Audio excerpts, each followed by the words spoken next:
segala hal agar nanti kita bisa maksimal beribadah dan meraih kemenangan. Baik, insya Allah pada kesempatan ini saya akan memandu acara dan seperti sudah disampaikan di grup juga sebelumnya, beberapa hal terkait tata tertib.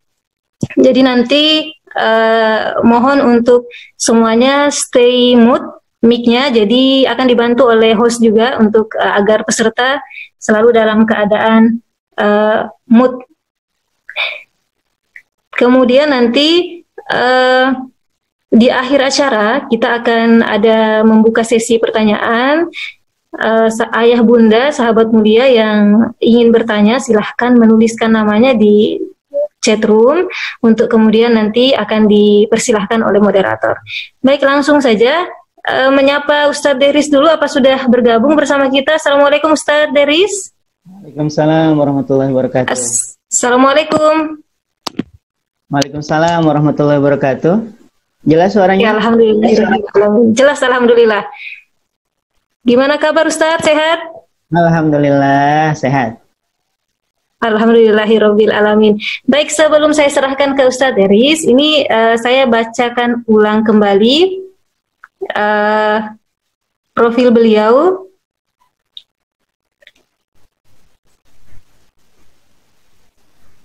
Ya, nama Deris Arisa Putra, SPDI. Tempat tanggal lahirnya Karawang 31 Agustus 1988, alamat Jalan Seiwain, RT 35 nomor 27, kilometer 15, Karangjewan, Balikpapan Utara. Saat ini sedang menempuh studi S2 di Malaysia. Status pernikahan beliau menikah, dikaruniai 1 putra dan 1 putri. Kemudian riwayat pendidikannya MTS dan Madrasah Aliyah di Pondok Pesantren Modern Darut Takwin Bekasi 2000 sampai 2006. Kemudian di Universitas Brunei Darussalam di 2006 hingga 2007, kemudian Al-Manar Islamic Studies Institute Balikpapan 2008 sampai 2012. Kemudian Stiba Balikpapan S1 Tarbiyah di tahun 2013. Kemudian beliau juga pernah menjadi mahasiswa, sampai saat ini mahasiswa pasca sarjana di University Sains Islam Malaysia, Universitas Sains Islam Malaysia. Organisasi dan ragam aktivitas beliau saat ini pengajar Quran di Al-Baghdadi Learning Center, Kota Damansara, Malaysia. Kemudian beliau juga pembimbing umroh dan haji di Sultan Fatih Balikpapan. Tim dan trainer Ruqyah Syariah di Gria Quran Balikpapan, pengasuh kajian pra dan pasca nikah, pengasuh dan pengisi kajian fikih remaja dan mahasiswa Balikpapan, ngopi ngobrol problematika Islam, pengisi parenting keluarga dan pendidikan anak, kemudian pengasuh kajian fikih dan adab di KP Muslimah dan MT Nurul Kolbi. Penulis dalam antologi Memeluk Tiga Bidadari 2018 dan Gemuruh Rindu yang sampai sekarang ini masih dalam proses editing. Kemudian sedang menyelesaikan tulisannya juga yang dengan judul Bukan Istighfar Biasa. Moto hidup beliau, tidak ada balasan untuk sebuah kebaikan kecuali kebaikan. Quran Surah Ar-Rahman ayat 60. Baik Ustadz, langsung saja saya serahkan ke Ustadz Deris untuk menyampaikan materinya hari ini. Silahkan. Bismillahirrahmanirrahim. Assalamualaikum warahmatullahi wabarakatuh. Alhamdulillahilladzi anzala sakinata fi qulubil mu'minin. Walhamdulillahilladzi arsala rasulahu bil huda wa dinil haq yudhhirahu 'alad dini kullih wa kafaa billahi syahida wa kafaa billahi nasira. Asyhadu an la ilaha illallah wa asyhadu anna Muhammadan abduhu wa rasuluh la nabiyya wa la rasula ba'dah. Allahumma salli wa sallim ala nabiyyina wa habibina wa maulana Muhammad wa ala alihi wa ashabihi wa man tabi'ahum bi ihsanin ila yaumiddin, amma ba'd. Para bunda, para ayah yang dirahmati dan dicintai oleh Allah Subhanahu wa taala, alhamdulillah wa syukrulillah, kembali kita memuji dan kembali kita mensyukuri untuk setiap titipan kebaikan, untuk setiap titipan kenikmatan yang masih Allah titipkan kepada kita sampai hari ini, bahkan sampai detik ini. Dan mudah-mudahan semua titipan kebaikan ini mampu kita jaga, mampu kita pergunakan, dan kelak mampu kita pertanggungjawabkan dengan baik di hadapan Allah. Karena semuanya ini adalah titipan yang kelak bukan hanya akan Allah ambil, lebih dari itu Allah akan mintai pertanggungjawaban. Ayah dan bunda yang dirahmati dan dicintai oleh Allah Subhanahu wa taala, dan kita patut bersyukur kepada Allah karena hari ini Allah masih memberikan sebuah titipan yang amat sangat agung, yaitu titipan keimanan. Dan insya Allah nanti kita akan bahas lebih dalam lagi tentang masalah keimanan ini, karena ini berkaitan dengan masalah puasa ya. Dan salawat serta salam semoga selalu terlimpah curah kepada Nabi kita Nabi Muhammad SAW, kepada keluarga, para sahabat, dan juga para pengikut beliau hingga akhir zaman. Ayah dan bunda, insya Allah hari ini kita akan membahas sama-sama belajar menyambut Ramadan yang berbeda, yang menyiapkan ruhiyah kita untuk menyambut Ramadan yang agak beda sekarang ini dengan tahun-tahun sebelumnya. Ya, kalau tahun sebelumnya hanya orang-orang kaya ya yang rebahan di rumah, dan ini kita nggak mesti nunggu kaya, ya, kita sudah rebahan di rumah dan didukung oleh fatwa ulama, kan keren banget ya. Jamaah sekalian dirahmati dan dicintai Allah Subhanahu wa taala. Yang pertama yang ingin saya sampaikan ini adalah sebuah pembuka dari kajian kita hari ini. Allah Subhanahu wa taala sampaikan di dalam surah Al-Baqarah ayat ke-183. Ini ayatnya sangat familiar ya. Saking familiarnya, ngelindurnya aja baca surah ini juga ya pas Ramadan. Ya ayyuhalladzina amanu. Allah Subhanahu wa taala mendahuluinya dengan menyampaikan atau dengan mengungkapkan panggilan atau seruan cinta bagi mereka yang beriman saja. Ya ayyuhalladzina amanu, wahai orang-orang yang beriman. Nah, ini menandakan bahwa syarat dari seseorang bisa masuk ke Ramadan dengan baik dan benar itu yang perlu diperhatikan, yang pertama adalah masalah keimanan. Karena puasa berikut pahala kebaikan yang dijanjikan, ini ranahnya adalah ranah iman, gitu. Ini adalah ranah iman. Karena puasa yang Allah janjikan itu memang tidak nampak. Sama halnya dengan keburukan ya. Keburukan kemudian berbalas dengan dosa, dosanya pun tidak nampak. Tapi ketika ditanya, kenapa masih sholat? Ya menjalankan kewajiban biar dapat pahala. Emang pernah ngelihat pahalanya? Ya nggak pernah sih. Gitu. Terus kenapa nggak mau ngomongin orang? Takut dosa misalnya. Emang pernah ngelihat dosa? Ya nggak pernah juga. Nah, itu namanya iman. Jadi iman itu lebih ke bisa melihat sesuatu yang memang tidak nampak. Ya. Makanya Allah Subhanahu wa taala di dalam ayat ini Allah mendahuluinya dengan memanggil hai orang-orang yang beriman. Maka persiapan kita menyambut Ramadan ini yang pertama berkaitan dengan masalah keimanan, perbaiki keimanan atau cek keimanan kita. Bagaimana cara mengeceknya?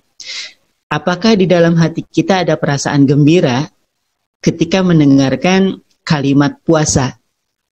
Saya di jalan nih, sekarang kan lagi lockdown ya. Lockdown nggak atau shutdown? Lockdown ya. Nah hari ini kan kena lockdown nih. Terus jarang keluar. Terus ada tampilan di TV menyambut Ramadan. Sebentar lagi kita akan puasa. Nah ada nggak kebahagiaan? Kalau sudah ada timbul rasa kebahagiaan, kemudian merasa rindu, merasa nyaman, merasa tenang, nah berarti keimanan kita sudah mulai baik. Keimanan kita masih ada, masih stay dia di sana. Nah, tapi kalau sebaliknya, ketika mendengar kalimat puasa, yang diingat, capek, lapar, nah ini berarti ada masalah. Kenapa? Orang yang beriman tidak akan pernah merasa keberatan. Orang beriman itu tidak akan pernah merasa berat ketika ditikulkan kepadanya sebuah beban, kewajiban. Puasa ini kan beban, dalam tanda kutip tentunya. Puasa ini adalah kewajiban. Nah kalau hati kita merasa nyaman, hati kita merasa bahagia dengan kalimat puasa, padahal setelah itu kan ada kalimat kutiba, diwajibkan atas kalian. diwajibkan atas kamu berpuasa, berarti Allah menyuruh kita dengan panggilan cinta, orang-orang beriman, sini deh. Ini kalau bahasa kitanya nih, kekasihku, sini deh. Aku kasih tahu, apa itu ya Allah? Aku telah bebankan kepada kalian kewajiban puasa. Nah, kalau hati kita merasa, ya Allah, makasih loh udah dikasih beban puasa gitu ya. Nah, kalau sudah ada sampai seperti itu, berarti hati kita baik, keimanan kita juga baik. Tapi kalau sebaliknya, sudah dipanggil dengan panggilan cinta, sini deh, sini, kekasihku sini deh. Kenapa ya Allah? Sini kubisikkan kepadamu tentang kalimat yang baik. Apa itu ya Allah? Kuberikan beban untukmu, kewajiban berpuasa. Ya Allah, katanya cinta, ngapain dikasih puasa? Nah, kalau ada perasaan seperti itu, berarti ada masalah. Ya, jadi yang pertama, ya Allah serukan kepada kita dengan panggilan cinta ini harus direspon dengan baik, harus bahagia. Kenapa? Karena Allah memanggil kita dengan panggilan sayang. Wahai orang-orang yang beriman, sini deh. Kubisikan kepadamu kalimat yang terbaik. Apa itu ya Allah? Kuwajibkan untukmu puasa. Masya Allah, terima kasih ya Allah. Ini hati ini merasa bahagia. Nah, berarti keimanan kita dalam keadaan yang baik, insya Allah. Nah, kemudian yang kedua, yang perlu kita siapkan berkaitan dengan masalah persiapan ruhiyah menjelang Ramadan. Setelah yang pertama, kita cek keimanan kita. Kalau ternyata masih bercampur perasaan bahagia dengan ada perasaan kok berat ya tinggal diperbaiki dari sekarang. Dengan apa? Dengan cara yang kedua, yaitu bertaubat. Mohon ampun, beristighfar kepada Allah. Ya, mohon ampun, beristighfar kepada Allah. Kenapa? Sudah ada kabar gembira dari Allah, sudah ada janji-janji kebaikan dari Allah, tapi kita tidak merasa bahagia. Ini seperti ibarat kayak gini nih. Kalau boleh diumpamakan, analoginya seperti ini. Kita dapat kabar, info hadiah. Info mendapatkan hadiah yang besar. Tapi ini bukan SMS yang selamat Anda mendapatkan 100 juta itu ya, bukan ya. Ini bukan asli nih. Ada saudara kita kemudian memberitahu kepada kita bahwa kita mendapatkan hadiah yang besar. Atau dalam sebuah perlombaan kita menjadi juara. Atau saat jalan santai, misalnya kita dapat door prize hadiah utama. Selamat, Anda mendapatkan hadiah utama. Nice. Dapat hadiah lagi. Nah, ada kira-kira ada nggak? Nggak ada kan? Kita mendapatkan kabar yang baik, kita mendapatkan hadiah terbaik, kita akan merasa bahagia karenanya. Maka sangat mengherankan. Ya, sangat mengherankan ketika ada kabar gembira dari Allah berupa kewajiban puasa dan kebaikan-kebaikan yang Allah titipkan di dalamnya. Kemudian hati kita ini merasa berat. Tapi ternyata ya namanya juga dosa. Makanya ada petuah ulama mengatakan, min awalil khair antatruka syarr. Awal dibukakannya pintu-pintu kebaikan itu, engkau tinggalkan dosa. Tinggalkan dulu dosanya, maka Allah akan bukakan pintu-pintu kebaikan setelahnya.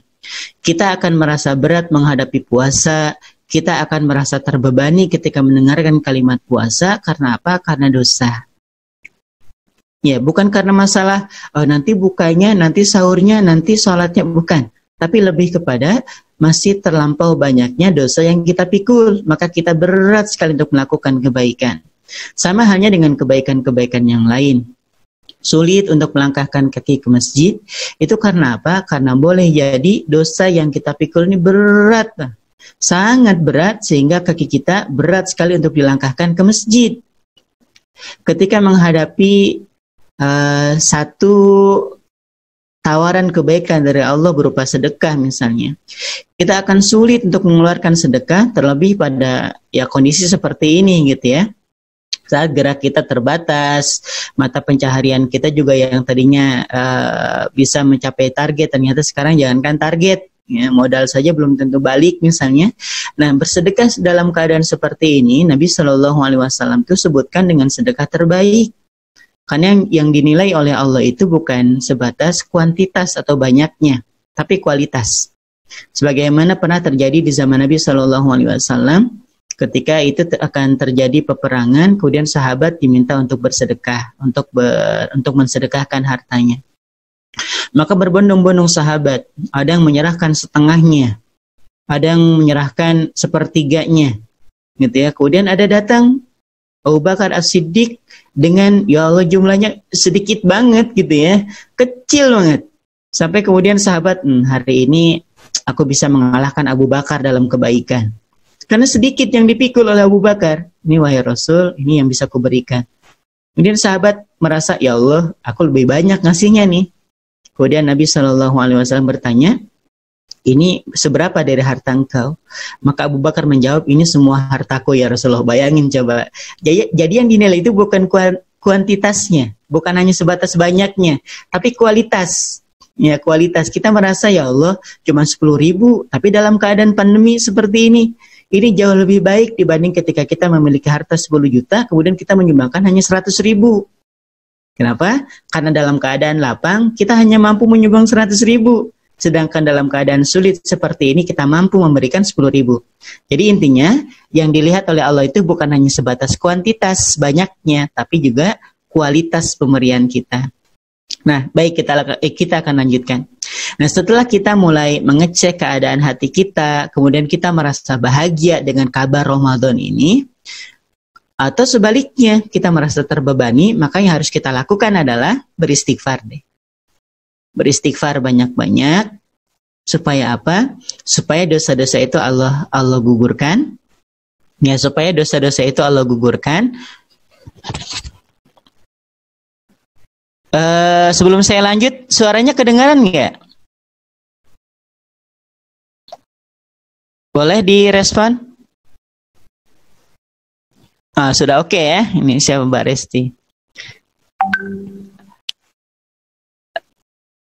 Terdengar suaranya jelas? Oke, kita lanjutkan ya. Kita lanjutkan. Nah, ketika kita merasa bahwa beban puasa ini terasa berat, maka yang perlu kita lakukan adalah memperbanyak istighfar. Karena bukan hanya puasa yang berat sebenarnya, tapi lebih kepada dosa-dosa mungkin ya, dosa-dosa kita yang terlampau banyak. Lalu kemudian ketika mendapatkan beban kewajiban dari Allah, kita merasa berat. Maka tadi saya sampaikan, ada petuah ulama mengatakan, min awwalil khair antatrukasyar. Awal dibukakannya pintu-pintu kebaikan itu engkau tinggalkan dosa. Artinya kita tinggalin dulu deh dosanya, tapi kan dosanya sudah kadung dilakukan. Terus gimana? Ya istighfar. Karena istighfar itu ada ungkapan, ini dalam buku saya tulis ya, menghapus jejak masa lalu dan bisa memperindah masa depan. Nah, kita sadar betul bahwa dosa-dosa kita ini sudah kita lakukan sebelumnya. Jadi dosa-dosa kita ini yang menumpuk, yang membuat kita malas melakukan kebaikan, itu adalah dosa-dosa yang dulu sempat kita lakukan. Yang kita nggak mungkin kembali lagi kan?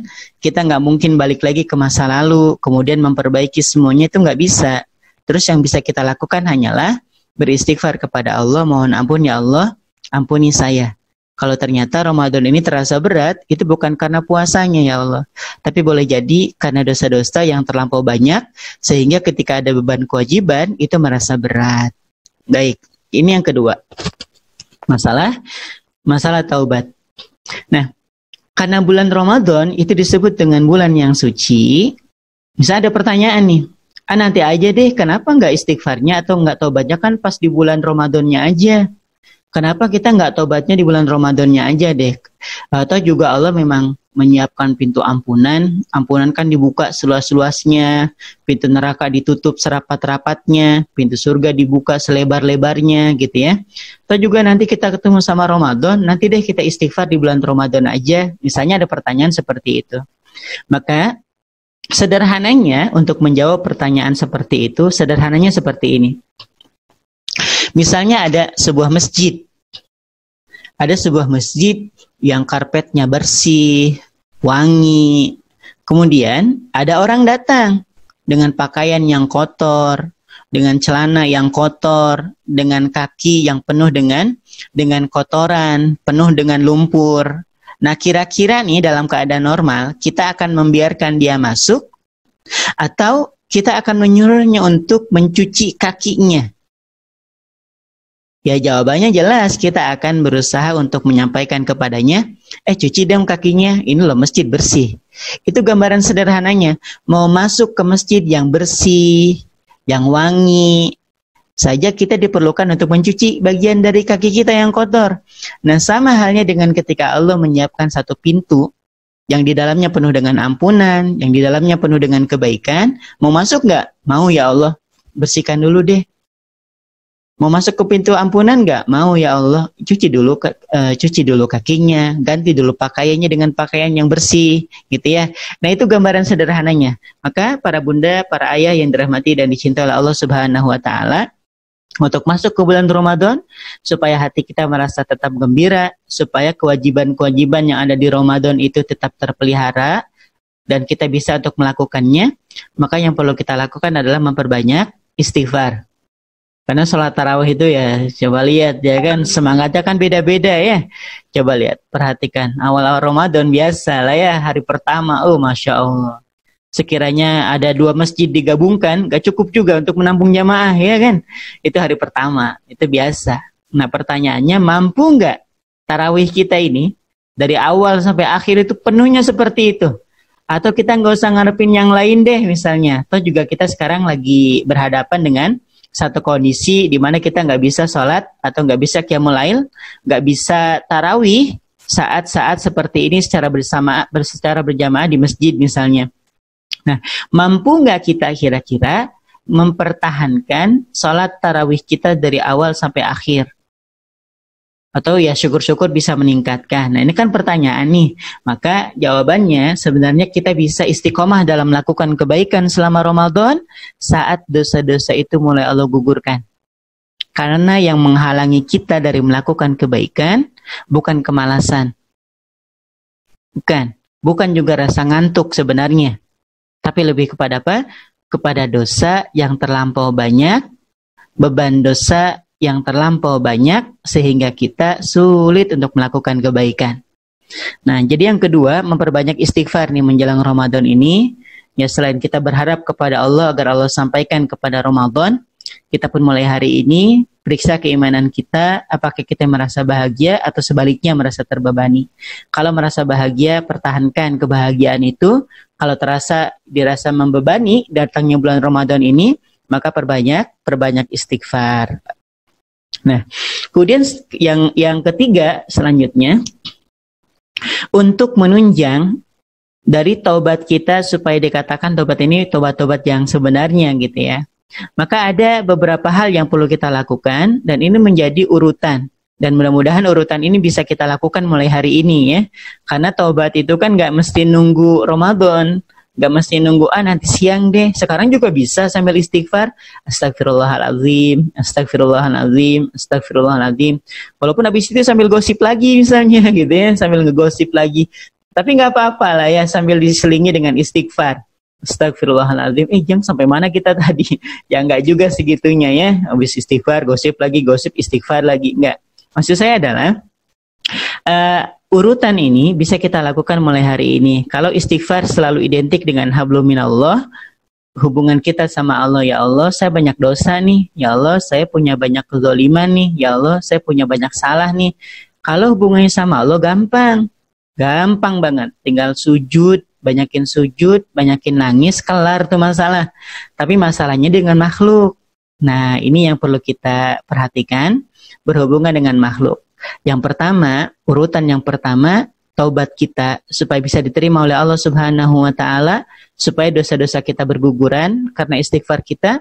Maka yang harus kita lakukan yang pertama, memperbaiki hubungan kita dengan orang tua. Minta maaf deh dari sekarang.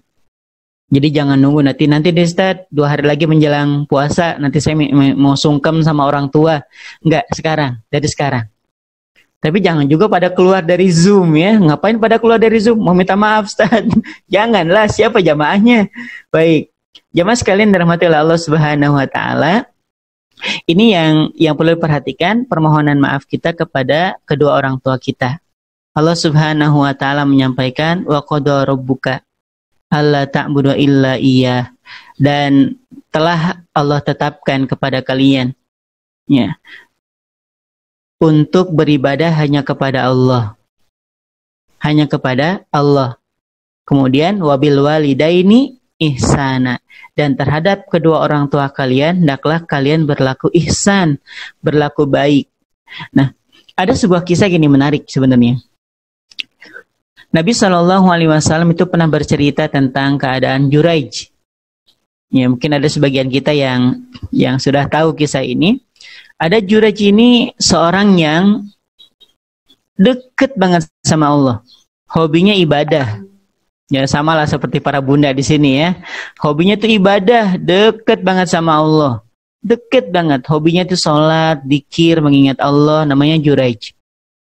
Nah, dalam sebuah kesempatan, Jurayj ini sedang di rumahnya, sedang sholat. Ya, sedang sholat. Kemudian datanglah ibunya mengetuk pintu. Diberikan salam, kemudian memanggil, wahai anakku, gitu. Nah, Jurayj ini dalam keadaan sholat. Jurayj ini dalam keadaan sedang melakukan ketaatan kepada Allah. Nah, Jurayj ini dia sadar ibunya memanggil, tapi masih dalam keadaan sholat. Kemudian Jurayj ini dalam hatinya, Allah, apakah aku harus batalkan sholat ini? Atau aku harus tetap beribadah seperti ini? Maka Jurayj ini berkeyakinan bahwa ya sudahlah, Allah dulu misalnya. Ya, ini dalam hati lah ya, dalam hatinya. Baik. Dalam hatinya Jurayj ini mengatakan, ya Allah, apakah harus kulanjutkan atau harus kutunaikan dulu panggilan ibuku? Maka kemudian akhirnya Jurayj memutuskan untuk melanjutkan sholatnya, dan ibunya ya sudah di luar, tetap ada di luar. Ibunya merasa sakit hati, jamaah sekalian.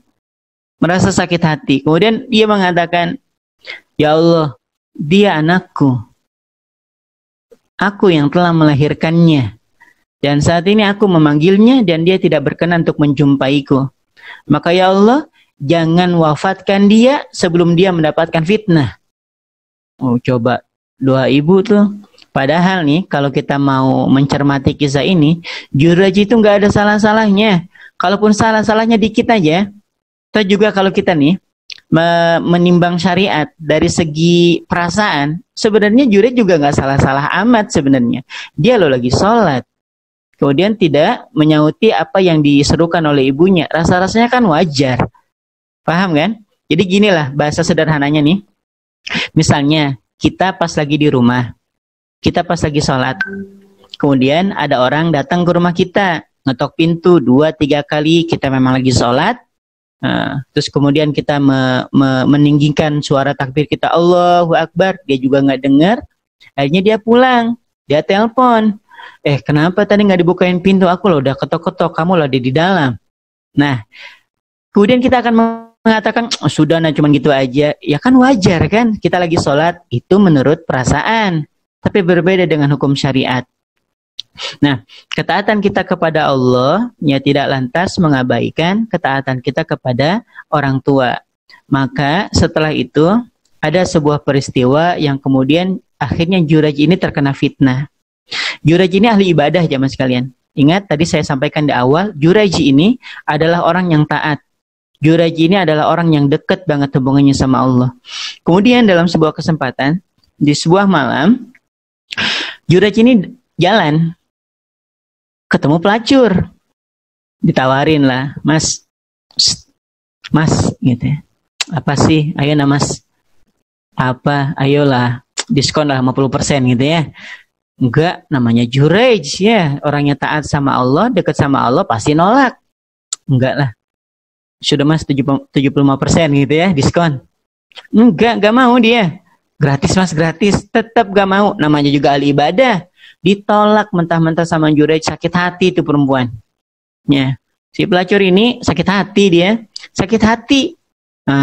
Kemudian menyusun strategi, menyusun siasat. Kemudian dia melakukan perzinahan dengan si pelacur ini melakukan perzinahan dengan pengembala kambing. Lantas hamil. Kemudian lahirlah seorang anak. Kemudian ramai penduduk. Ini kamu lahir tapi nggak punya suami. Ini siapa? Anaknya siapa? Anaknya Jurayj katanya. Kata pelacur ini, dia mengatakan, ini anaknya Jurayj ini. Oh, marahlah penduduk. Dibongkar rumahnya Jurayj, diseret Jurayj keluar. Kamu loh ahli ibadah.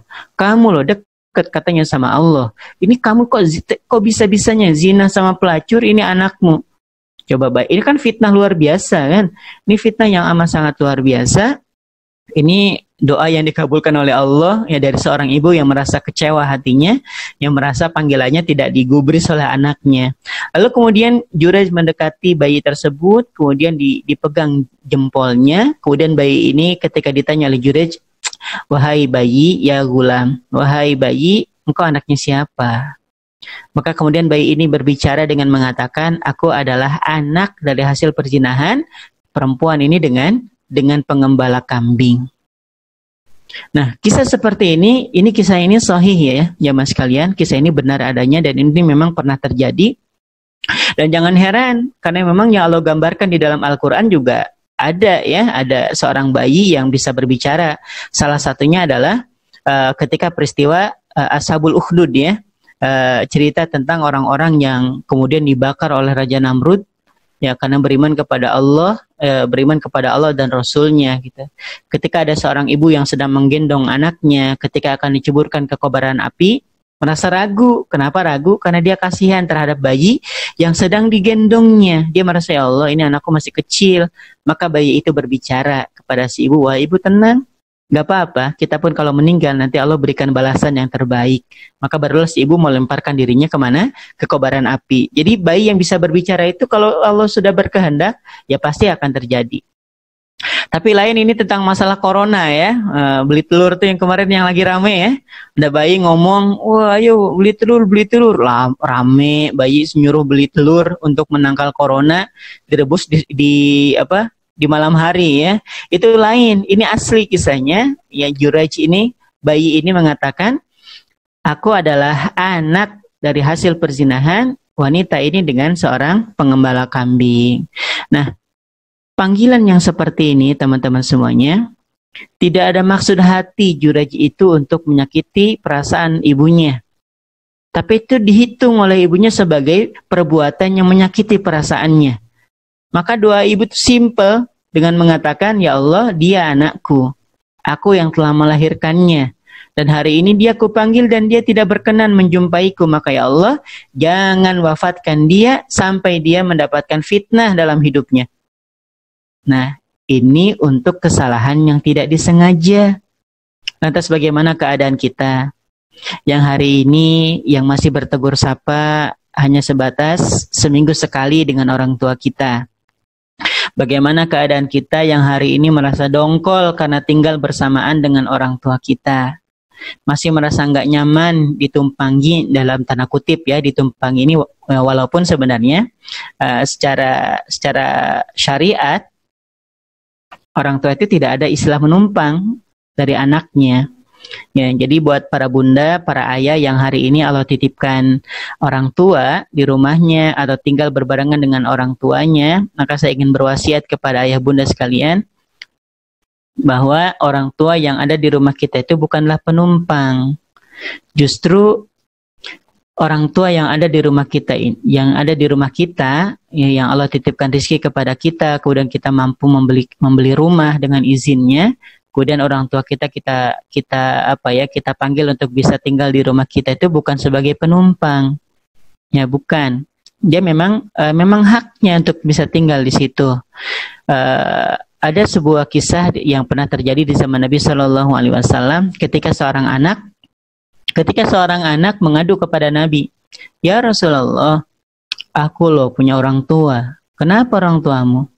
"Orang tuaku itu kalau datang ke rumah nggak kira-kira, wahai Rasul." Maksudnya, dia kalau datang ke rumah apa aja diambilin. Masuk rumah makan nggak bilang, terus pergi. Masuk ke rumah ngambil uang. Ya, ada. Jadi bukan nyuri, ada anaknya. "Nak, uangmu mana?" "Itu di lemari," diambil, kemudian keluar. Terus seperti itu, dongkol juga kan, lama-lama masuk ke rumah ambil. Ini kebayang nggak kalau kita punya orang tua, masuk ke rumah ada kipas angin baru, bawa pulang. Masuk ke rumah ada kulkas, dibawa pulang gitu ya. Ini masalahnya nih, kita baru beli TV baru, dibongkar juga, dibawa pulang ya. Nah, ini kan lama-lama dongkol juga nih punya orang tua model kayak gini. Ini apa aja diambilin. Maka diadukanlah kepada Nabi Shallallahu Alaihi Wasallam. Mengadu kepada Nabi, apa yang Nabi sampaikan? Ini harapannya dapat pembelaan nih dari Nabi. Nabi Shallallahu Alaihi Wasallam hanya menjawab, "Anta wa maluka li abika." Sesungguhnya dirimu itu, kata Nabi, dan juga hartamu adalah milik ayahmu, milik orang tuamu. Jadi sesungguhnya dirimu, jangankan hartamu, dirimu itu loh. Dirimu dan juga hartamu adalah milik ayahmu. Segitunya coba. Nabi nggak ngebelain dia.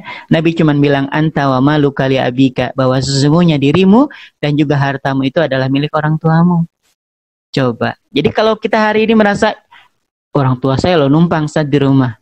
Ya Allah, itu bukan numpang. Bukan, itu memang hartanya. Lah ibu sekali ini para bunda atau para ayah ya yang merasa saya sudah bekerja dari harta saya, kemudian saya belikan rumah, saya belikan motor. Orang tua saya kan tinggal make, tinggal nempatin. Bukan. Anda ini, kita ini bisa besar, bisa kemudian belajar, bisa membaca. Itu kalau bukan dari proses dari orang tua, dari mana? Seperti itu gambarannya ya. Jadi yang pertama, urutan yang pertama yang setelah kita bertaubat kepada Allah, yang harus kita lakukan dalam menyambut Ramadan ini, minta maaf. Perbaiki hubungan kita dengan kedua orang tua kita. Ada kemarin yang sempat memberikan pertanyaan, Ustadz, boleh nggak saya ini punya perasaan kesal sama orang tua saya? Ada yang memberikan pertanyaan seperti itu, Ustadz, boleh nggak sih saya, atau berdosa nggak sih saya ini punya perasaan kesal sama orang tua? Emang kenapa keselnya? Gini loh Ustadz, oh panjang lebar. Saya ingin sampaikan, menyimpan perasaan kesal saja kepada orang tua itu dihitung sebagai sebuah kesalahan. Makanya perintahnya, wa qada rabbuka. Ketika Allah menyandingkan kalimat dan telah ditetapkan untukmu itu dari Tuhanmu untuk menyembah Allah. Ya, untuk menyembah hanya kepadanya. Wabil walidaini ihsana, dan terhadap kedua orang tua itu berlaku ihsan. Bukan khair, tapi ihsan. Hendaklah kalian berlaku ihsan. Apa itu ihsan? Ihsan itu kan kita sering dengar tuh, apa itu iman, apa itu Islam, apa itu ihsan, ya kan? Nah, ihsan itu adalah anta'budallah. Engkau menyembah Allah, ka'annaka tarahu, seolah-olah kamu itu bisa melihat Allah, wa illam takun tarahu, kalaupun kau tidak bisa melihat Allah, fa innahu yarok, maka yakinlah Allah melihatmu, itu ihsan. Jadi ada nggak ada Allah, kita tetap melakukan kebaikan. Nah, ihsan terhadap orang tua pun sama. Mau di depan orang tua kek, di belakang orang tua kek, orang tua kita ngelihat kita kek, tetap baik kepada mereka. Ada di hadapan mereka, kita berlaku baik. Nggak ada orang tua pun kita tidak membicarakan keburukannya di belakang orang tua kita. Itu namanya ihsan terhadap orang tua kita. Jadi kalau hari ini kita masih punya perasaan mengkel, masih punya perasaan kesal sama orang tua, ini sudah dihitung sebagai sebuah kesalahan. Itu dosa kita. Maka perbaiki deh hubungan dengan orang tua kita yang seminggu sekali baru ngobrol, WA deh selepas kajian ini, minta maafnya, minta ridhonya. Ya jangan sampai ada kekesalan orang tua yang boleh jadi membuat kehidupan kita terasa sulit, yang membuat hubungan kita gitu ya, hubungan kita dengan tetangga, dengan anak, dengan keluarga jadi kurang baik. Boleh jadi karena hubungan yang pertama ini belum kita perbaiki. Maka bismillah mulai hari ini minta maaf dia sama orang tuanya, ya mumpung masih ada gitu. Jadi kekesalan yang didapati oleh orang tua atas kesalahan dari anaknya, sekalipun anaknya tidak merasa bersalah sebenarnya, seperti kisah Juraij tadi, ya. Jadi tetap saja itu dihitung sebagai sebuah kesalahan. Tuh, apalagi kita yang boleh jadi dengan sengaja membentaknya, atau dengan sengaja tidak memberikan kabar karena kekesalan kita, atau merasa punya dendam dengan orang tua kita, ya bismillah deh, minta maaf. Gitu. Nah, ini yang urutan yang pertama, supaya menopang taubat kita kepada Allah. Karena sekali lagi saya sampaikan, kalau kita punya salah sama Allah, gampang caranya. Tinggal gelar sejadah, mohon ampun, nangis, kelar masalahnya. Ya taubat tuh kelar. Tapi hubungannya dengan manusia, kita mau taubat kayak manapun, kita mau nangis model kayak manapun, tetap gak bakal Allah ampuni selama orang itu belum merasa ridho terhadap kita. Baik, kita lanjutkan. Yang kedua, urutan yang kedua ya dari taubat kita, setelah taubat kemudian kita memperbaiki hubungan. Jadi urutan yang pertama orang tua kita, kemudian urutan yang kedua itu meminta maaf kepada orang yang terdekat dari kita, kepada pasangan hidup kalau ada, Ya, kalau masih ada, minta maaf kepada pasangan hidup, minta ridho suaminya, minta ridho istrinya, ya bilang aja mohon maaf. Bunda mohon maaf ya, belum lebaran. Nyesek juga ya, minta maaf jawabannya belum lebaran. Emang menjamin kita ini bisa hidup sampai lebaran. Minta maaf aja dulu, minta maaf sama orang yang terdekat. Nah, termasuk kepada anak-anak kita. Ya, minta maaf kepada anak-anak kita. Kemudian selanjutnya, itu urutan yang kedua. Kemudian urutan yang ketiga, meminta maaf kepada tetangga. Ya, ini dalam rangka menyambut, ini menyiapkan ruhiyah loh. Ustaz, apa hubungannya ruhiyah kita dengan minta maaf sama tetangga? Masalahnya kan tadi kita di awal, kita sepakat bahwa bab puasa ini adalah bab iman. Puasa ini adalah bab iman. Dan panggilannya juga ya ayyuhalladzina amanu, wahai orang-orang yang beriman. Ini kaitannya dengan keimanan. Terus apa hubungannya dengan tetangga? Nabi SAW bersabda, nih dengarkan ya.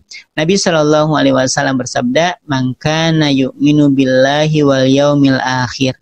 Barang siapa yang mengaku beriman kepada Allah dan hari akhir, apa kata Nabi? Fala yu'li jarahu, hendaklah dia tidak menyakiti tetangganya, tidak mengganggu tetangganya. Fal yukrim jarahu, dan juga hendaklah ia memuliakan, menghormati tetangganya. Berarti hubungan kita dengan tetangga juga ditimbang dia juga bisa menjadi tolak ukur kualitas keimanan kita deh. Intinya gitu. Karena ini puasa ini berkaitan dengan masalah keimanan, berarti hubungan kita dengan tetangga juga harus kita baikin. Karena Nabi SAW menyampaikan bahwa kadar kualitas keimanan seseorang itu bisa ditakar dengan salah satunya dengan apa? Dengan memperbaiki hubungan dengan tetangganya. Seperti itu ya. Baik, kita akan lanjutkan. Sebagaimana Nabi SAW, itu sahabat meriwayatkan seperti ini. Nabi itu selalu mengulang nasihat untuk memperbaiki hubungan dengan tetangga itu selalu, bahkan sering. Jadi bahasa sederhananya gini, Nabi itu selalu mewasiatkan kepada kami untuk menjalin hubungan kekerabatan dengan tetangga, menjalin hubungan yang baik dengan tetangga. Sampai-sampai, ini kata sahabat ya, sampai-sampai kami mengira bahwa kami itu akan saling mewarisi dengan tetangga. Kami ini mengira, jangan-jangan saking seringnya Nabi ini berwasiat untuk memperbaiki hubungan dengan tetangga, berlaku baik kepada tetangga, kami itu mengira bahwa kami ini akan saling mewarisi dengan tetangga-tetangga kami. Dianggap saudara sudah. Itu perintah dari siapa? Dari Nabi SAW untuk memperbaiki hubungan dengan tetangga. Dan kemudian yang terakhir, urutan terakhir dalam memperbaiki hubungan kita supaya taubat kita ini ditopang dengan permohonan maaf kita. Yang pertama kepada Allah, yang kedua kepada pasangan, kemudian anak-anak gitu ya. Kemudian yang ketiga dengan tetangga. Ya, kita ulangi, yang pertama kepada Allah, yang kedua kepada kedua orang tua, yang ketiga kepada pasangan, anak-anak, nah yang ada di sekitar kita atau orang yang terdekat, yang keempat kepada tetangga kita, dan yang terakhir urutan meminta maaf kepada kita, meminta maaf dari kita itu kepada siapa? Kepada sahabat-sahabat kita. Nah, kalau untuk ketemu kan agak sulit sekarang, ya kan? Untuk ketemu dengan mereka agak sulit, maka yang bisa kita lakukan biasanya WA. Ya, sampaikan di grup permohonan maaf. Tapi nggak usah panjang-panjang. Nggak dibaca. Ya, pengalaman dari tahun ke tahun menjelang Ramadan, biasa tuh. Apalagi menjelang Lebaran. Saat tangan tak bisa berjabat tangan. Saat mulut tak bisa lagi digerakkan. Ya kan? Saat badan tidak saling menyapa. Itu kayak orang stroke aja namanya ya. Nggak bisa gerak. Ya, nggak bisa menggerakkan tangan, nggak bisa mengucapkan kalimat-kalimat di bibirnya, itu sama aja kayak apa? Kayak orang yang kena stroke. Ya, jadi bahasa yang sederhana aja.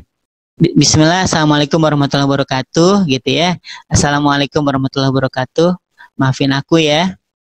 banyak salahnya. Nah itu yang biasanya dibaca tuh. Tapi kalau dipanjang-panjang tuh dengan kalimat-kalimat puitis, itu jarang dibaca. Langsung aja to the point. Minta maaf, minta ridhonya, gitu ya. Itu kepada sahabat-sahabat. Boleh jadi di grup, terutama ya di grup sekolah. Ya, karena boleh jadi di grup sekolah ini boleh jadi kan, boleh jadi ada orang yang tersinggung dengan postingan kita, ada orang yang merasa nggak nyaman dengan pemikiran kita, nah minta maaf dia di grup sekolah, ya, atau di grup-grup arisan kah, di grup kajian RT kah, ya, di grup kaum rebahan hakiki misalnya, nah minta maaf deh di situ. Baik, selanjutnya pembahasan yang ketiga. Jadi yang pertama, perbaiki atau cek keimanan kita. Yang kedua, perbaiki taubat kita. Kemudian tunjang taubat kita dengan meminta maaf bukan hanya kepada Allah, minta maaf juga kepada kedua orang tua, minta maaf juga kepada orang-orang yang paling dekat dengan kita, pasangan dan juga anak-anak kita. Kemudian minta maaf kepada tetangga kita dan juga minta maaf kepada teman-teman atau sahabat-sahabat kita. Kemudian pembahasan yang ketiga, dalam rangka menyiapkan ruhiyah ini menjelang Ramadan atau memasuki bulan Ramadan. Yang ketiga, buat planning amal dari sekarang. Karena kita kan beda nih puasanya ya dibanding dengan puasa yang sebelumnya. Kita nih beda jamaah sekalian. Ini tahun yang berbeda. Kita nggak tarawih bareng, kemudian kita nggak bisa buka puasa bareng gitu ya. Intinya puasa kita kali ini puasa yang berbeda. Puasa yang amat sangat berbeda. Maka yang ketiga yang perlu kita lakukan adalah buat planning amal. Dari kapan? Dari sekarang. Yang sederhana deh, nggak usah muluk-muluk. Misalnya tilawah 1 halaman. Tarawih pada Isya langsung tarawih dengan keluarga. Terus buka bersama kayaknya nggak mungkin. Kan bisa via Zoom. Ya kan? Oh, kan keren juga tuh buka puasa via Zoom. Sekeluargaan, janjian, jam 5:30 kita zooman bareng-bareng. Sekalipun kita buka puasanya di rumah masing-masing. Kemudian misalnya siapkan ustadznya. Ayo siapa keluarga siapa yang hari ini menyiapkan ustadz. Jadi misalnya 15 menit menjelang buka puasa, semuanya duduk di hadapan hidangan masing-masing. Dengerin kultum 10 menit atau 15 menit. Selesai baca doa bareng-bareng, nah buka puasa bareng-bareng. Bisa nggak? Bisa. Karena kan kita beda kan, beda dengan tahun sebelumnya. Kalau tahun sebelumnya kita bisa kumpul dari rumah yang satu ke rumah yang lain, tapi kalau untuk kali ini udah ada nggak kepikiran buat buka bersama? Kalau misalnya para bunda belum ada punya plan untuk buka puasa bersama karena nggak bisa juga ketemuan misalnya, coba diupayakan pakai Zoom. Buka bersama komunitas pakai Zoom, rapatnya via Zoom, makannya suap-suapannya via Zoom, kayak gitu tuh. Ya, jadi bisa nggak diupayakan? Bisa sebenarnya, bisa ya, tanpa mengurangi nilai. Nah, jemaah sekalian dirahmati dan dicintai oleh Allah Subhanahu Wa Taala. Kenapa planning kebaikan ini perlu kita lakukan dari sekarang? Bedanya gini, Ustadz, kita ini kan nanti puasa. Nanti kan kita sholat. Nanti toh juga kita memang pasti puasa tuh. Toh juga nanti kita pasti bakal tilawah tuh. Toh juga kita nanti bakal ikut-ikut kajian kok di bulan puasa. Bukan gitu masalahnya bunda. Saya ingin sampaikan gini bedanya. Kalau kita sudah masuk di bulan Ramadan nih. Kemudian kita tilawah. Gak pakai planning. Gak pakai niat. Dapat pahala? Dapat. Dapat pasti itu. Puasa nih, kemudian kita puasa di bulan Ramadan, karena sudah masuk pada bulan Ramadan kita puasa, dapat nggak pahala? Dapat. Terus kita kemudian qiyamul lail, atau misalnya kita tarawih, dapat nggak pahala? Dapat, insya Allah pasti dapat. Bedanya di mana? Kalau sudah kita niatkan dari sekarang, selama Ramadan, setiap hari 1 lembar saya mau tilawah. Setiap Ramadan nanti ketika masuk Ramadan, saya akan tarawih selepas Isya. Tafadol lah bunda, mau 8 plus 3, mau 20 plus 3, itu terserah bunda, mau lebih dari itu juga boleh gitu ya. Yang ingin saya sampaikan adalah ketika niatan kebaikan itu sudah ditulis sekarang, sudah diniatkan dari sekarang, ini bedanya di sini. Jadi kalau misalnya bunda nggak meniatkan melakukan dapat pahala, dapat, tapi bedanya di sini. Nabi SAW bersabda dalam hadis qudsi, Allah berfirman. Jadi hadis ini adalah hadis qudsi ya. Hadis qudsi itu apa Ustaz? Hadis qudsi itu adalah firman Allah yang Allah turunkan kepada Nabi Muhammad SAW, tapi tidak termaktub di dalam Al-Quran. Gak ada dalam Al-Quran. Tapi redaksinya dari mana? Kalimat ini datangnya dari mana? Dari Allah. Firman Allah yang Allah turunkan kepada Nabi Muhammad SAW, tapi tidak termaktub, tidak tercatat di dalam Al-Quran. Itu namanya hadis qudsi. Apa kata Allah dalam hadis qudsi ini? Idza hamma abdi bihasanatin. Kalau ada seorang hambaku, kata Allah. Idza hamma abdi bihasanatin. Kalau ada seorang hambaku, kata Allah, berniat untuk melakukan kebaikan. Jadi hamma ini, hamma itu di atasnya niat. Jadi ada keinginan, ada niat, ada hamma, cita-cita. Nah, dalam hadis qudsi ini Allah sampaikan, idza hamma abdi bihasanatin. Kalau ada seorang hambaku berniat kuat untuk melakukan kebaikan. Baru niatannya nih sudah dicatat dari sekarang, menjelang Ramadan saya akan ini. Menjelang Ramadan nanti, masuk Ramadan saya akan melakukan A, B, C, D, dan E. Ditulis. Nah, apa kata Allah? Faktubuha lahu hasanah, wahai para malaikat. Coba simak, perhatikan baik-baik. Kalau ada seorang hambaku berniat untuk melakukan kebaikan, faktubuha, wahai para malaikat. Jadi Allah nggak bilang wahai malaikat, tapi wahai para malaikat. Jadi malaikatnya satu atau banyak? Kan banyak ya. Jadi malaikatnya banyak. Wahai para malaikat, catatkan untuknya satu kebaikan. Padahal belum dilakukan. Baru catat aja, Ramadan nanti tilawah 1 halaman, sedekah 10.000, atau sedekah 5.000, berbagi puasa kepada tetangga kiri dan kanan per 3 hari sekali. Misalnya ya, itu contoh aja. Dicatat dari sekarang. Apa kata Allah? Wahai para malaikat, catatkan untuknya 1 kebaikan. Udah dicatat 1 kebaikan. Enak kan? Padahal Ramadannya aja lo belum masuk. Kita sudah dapat pahala berbagi makanan, kita sudah dapat pahala ngasih buka orang yang puasa. Padahal loh, Ramadannya aja belum masuk. Nah, kemudian kata Allah, fa in amilaha, kalaupun ternyata niatan-niatan kebaikan tadi dilakukan, ya, jadi udah diniatin nih, terus kemudian masuk ke Ramadan, beneran dilakukan, dia tilawah 1 halaman, dia berbagi makanan kepada orang yang berbuka puasa, dia sedekah 5.000, dia qiyamul lail selepas isya, dia sholat tarawih selepas isya. Apa bedanya? Faktubuha bi'ashri amsaliha, wahai para malaikat, catatkan untuknya 10 kebaikan. Itu bedanya. Orang melakukan kebaikan, direncanakan, dan tidak direncanakan. Itu beda dari mana? Dari sisi nilai pahala yang Allah berikan. Itu bedanya. Jadi kalau nggak pakai niat, nanti malam taraweh, nanti besok puasa, ngeliat orang lagi baca Quran, ikut baca Quran, ya pahalanya 1. Ya kecuali baca Quran ya, baca Quran kan 1 hurufnya 10 kebaikan, ya udah 10. Tapi kalau diniatkan, kata Allah, lipat gandakan 10 kali lipat. Jadi yang harusnya saat membaca Al-Quran cuma dapat 30 nih, alif lam mim, dapat 30, kata Allah, lipat gandakan 10 kali lipat. Berarti berapa? 300. Kebayang nggak? Dan Allah ketika ditanya oleh malaikat, ya Allah cukup nggak segitu? Jangan. Ila sab'i mi'ati di'fin, bukan hanya 10 wahai malaikat. Catatkan juga baginya, lipat gandakan juga untuknya sampai dengan 700 kali lipat. Itu bedanya ayah bunda. Ya. Jadi kalau pakai niat, belum dilakukan aja sudah dapat 1 kebaikan. Ketika dilakukan niatan kebaikan tadi, pahalanya bukan hanya 10, tapi dilipat gandakan sampai dengan 700 kali lipat. Itu bedanya. Maka bismillah, planningkan dari mulai sekarang. Karena kita sadar betul ayah bunda, kita nggak seperti tahun sebelumnya.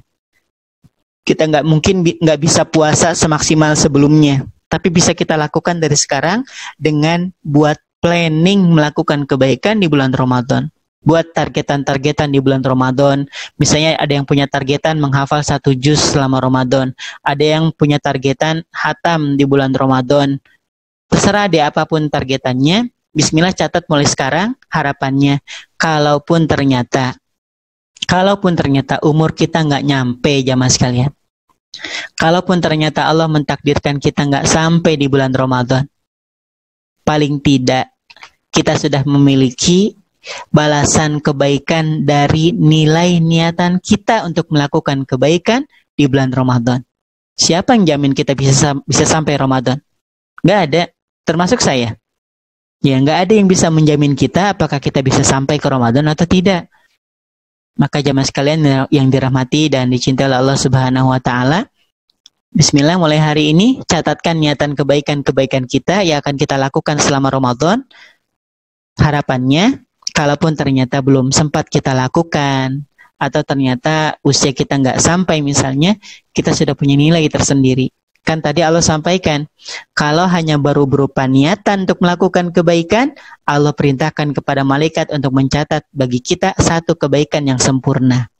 Kalaupun ternyata kita sampai Ramadan, kemudian kita melakukan kebaikan-kebaikan yang sudah kita rencanakan, maka Allah memerintahkan faktubuha bi asyri amsalihha, catatkan baginya 10 kebaikan ila sab'i mi'ati dhifin, dan lipat gandakan sampai dengan 700 kali lipat. Nah, selanjutnya atau bagian yang terakhir dari kajian kita pada kesempatan pagi hari ini ya ayah bunda, yang keempat untuk pembahasan yang terakhir, lipat gandakan nilai kebaikan. Ya, lipat gandakan nilai kebaikan kita selama Ramadan nanti. Karena kita sadar betul kita ini sedang dalam keadaan yang tidak normal seperti halnya tahun-tahun sebelumnya. Ingat, kita ini menyambut Ramadan yang berbeda, Ramadan yang tidak ada, ya mungkin ya untuk sebagian tempat dan sebagian wilayah tentunya tidak ada lagi sholat tarawih berjamaah, juga orang-orang juga masih dilarang untuk melaksanakan sholat berjamaah di masjid secara beramai-ramai ya. Nah ini kita kan beda banget ya, nggak ada pasar Ramadan, padahal kan sudah ada yang bercita-cita nih ya. Saya yakin nih di antara para bunda ini kan ada bakulers ya, ada para bakulers yang sudah ada planning di kepalanya Ramadan itu, wah ya sudah siapin tuh, ada buat bukaan, ada yang biasa masak untuk orang-orang yang sahur berjamaah di masjid, ada yang sudah punya kebiasaan untuk berjualan buka lapak di pasar Ramadan. Hari ini kan nggak bisa nih. Maka yang keempat atau yang terakhir, mari lipat gandakan nilai amal kebaikan kita. Ya, karena keadaannya yang tidak biasa. Gimana cara melipat gandakan amal itu? Cara melipat gandakan amal kembali pada yang ketiga tadi, niat. Ya, diniatkan untuk melakukan kebaikan. Itulah yang akan melipat gandakan amal. Nah, terakhir yang ingin saya sampaikan buat para bunda yang solihah, para ayah yang soleh, saya ingin sampaikan buat para ayah, para bunda sekalian, yang keempat tentang melipat gandakan amal ini, jadilah wasilah kebaikan untuk orang lain, yang menjadi wasilah kebaikan untuk orang lain. Gimana gambarannya? Gambarannya seperti ini. Kita ini, para bunda, sholat tentunya hanya bisa kita lakukan di rumah. Terus gimana biar sholat kita ini nilainya sama seperti saat kita sholat berjamaah di masjid secara berjamaah? Apa yang bisa kita lakukan? Share kebaikan kepada orang lain untuk sama-sama sholat berjamaah di rumah. Kita tidak bisa berbagi makanan kepada orang-orang yang biasa kita lakukan lah ya sebelum-sebelumnya, bagi makanan di jalan, berbagi ke masjid. Terus apa yang bisa kita lakukan untuk bisa melipat gandakan nilai kebaikan kita dari berbagi makanan itu? Diniatin. Ya Allah, nanti sore saya akan berbagi makanan. Ya Allah, nanti sore saya akan berbagi bukaan kepada tetangga saya. Ya, kepada tetangga saya. Maka sore kasih tuh tetangga kita. Tunaikan apa yang sudah kita niatkan. Jadi akan beda nanti hasilnya. Kalau misalnya kita pas lagi menjelang maghrib baru kepikiran pengen berbagi makanan, pengen ngasih orang bukaan, kemudian kita buatkan bukaan atau kita beli bukaan, kemudian kita kasih tetangga kita, maka pahalanya satu. Pahalanya satu. Tapi kalau para bunda sudah meniatkan dari mulai pagi, ya Allah nanti maghrib saya mau ngasih tetangga saya di blok sebelah itu nih ya Allah. Gitu. Ya Allah saya mau ngasih dia nanti sore bukaan ayam bakar misalnya, karena ada rezeki lebih. Ya Allah saya pengen ngasih dia bukaan ayam bakar. Niatnya dari pagi. Nah, sore ditunaikan, pahalanya berapa? 10. Ikhlas banget kita ngasihnya 700. Jadi kisarannya nggak cuma satu hitungannya. Jadi cara melipat gandakan amal itu seperti itu. Ya, jadi diniatin dulu untuk melakukan kebaikan. Karena keadaan kita yang berbeda dari tahun-tahun sebelumnya. Ada kaidah fikih mengatakan seperti ini. Ma la yudroku kulluhu la yudroku kulluhu. Apa yang tidak bisa kita lakukan semuanya, apa yang tidak bisa kita kerjakan semuanya, apa yang tidak bisa kita dapatkan semuanya, maka jangan ditinggalkan semuanya. Kita nggak bisa sholat tarawih berjamaah ke masjid, tapi kan kita bisa berjamaah di rumah, ya lakukan. Kita nggak bisa berbagi makanan saat berbuka puasa di jalanan, tapi kita hanya bisa berbagi kepada tetangga kiri dan kanan. Ya lakukan itu. Kita tidak bisa berbagi sedekah seperti tahun sebelumnya. Tahun sebelumnya biasanya sehari 100.000, sehari 50.000. Hari ini biasanya 5.000. Lakukan. Gitu. Jadi intinya mala yudraku kulluhu la yudraku kulluhu. Apa yang tidak bisa dilakukan semuanya, maka jangan ditinggalkan semuanya. Tilawah, saya nggak bisa, Ustaz, 1 halaman berat. Sanggupnya berapa? Setengah halaman, lakukan. Sambil diniatkan. Seperti itu ya Bunda ya. Mudah-mudahan ya dari yang sederhana ini bisa memberikan manfaat buat kita semuanya. Intinya puasa ini Allah seru dengan panggilan cinta, panggilan sayang, ya ayyuhalladzina amanu. Wahai orang-orang yang beriman. Jadi pertaruhannya adalah keimanan. Maka di saat para bunda, para ayah merasa bahagia dengan datangnya bulan Ramadan ini, dalam kondisi yang seperti ini, maka percayalah bahwa hati kita keimanannya dalam keadaan yang baik. Tapi kalau hari ini merasa, ya Allah berat betul nih puasa tahun ini, sudah mulai mengeluh dari sekarang, sudah mulai digambarin tuh, ya Allah puasa ini kayaknya berat banget. Nah, jangan-jangan keimanan kita yang masih belum maksimal. Dan keimanan yang belum maksimal ini boleh jadi dikarenakan dosa. Maka selain memperbaiki iman, mengecek keadaan keimanan kita, yang kedua yang kita lakukan adalah memperbanyak istighfar, karena dosa yang membuat kita berat untuk melakukan banyak kebaikan. Kemudian yang ditopang dengan minta maaf kepada Allah, mohon ampun kepada Allah, minta maaf kepada kedua orang tua, kepada orang-orang terdekat, kepada tetangga, dan kepada sahabat-sahabat kita. Kemudian yang ketiga, buat planning kebaikan yang akan dilakukan selama bulan Ramadan. Dan yang terakhir, lipat gandakan amal kebaikan kita dengan meniatkan kebaikan yang akan kita lakukan. Dari mulai pagi, ya Allah nanti malam saya mau tarawih ya Allah. Tuh, udah dapat satu kebaikan. Dan ketika dilakukan, bukan hanya 10, tapi bisa sampai 700 kali lipat. Wallahu a'lam bishawab. Mungkin ini yang bisa disampaikan. Saya kembalikan kepada hostnya ini. Mana hostnya?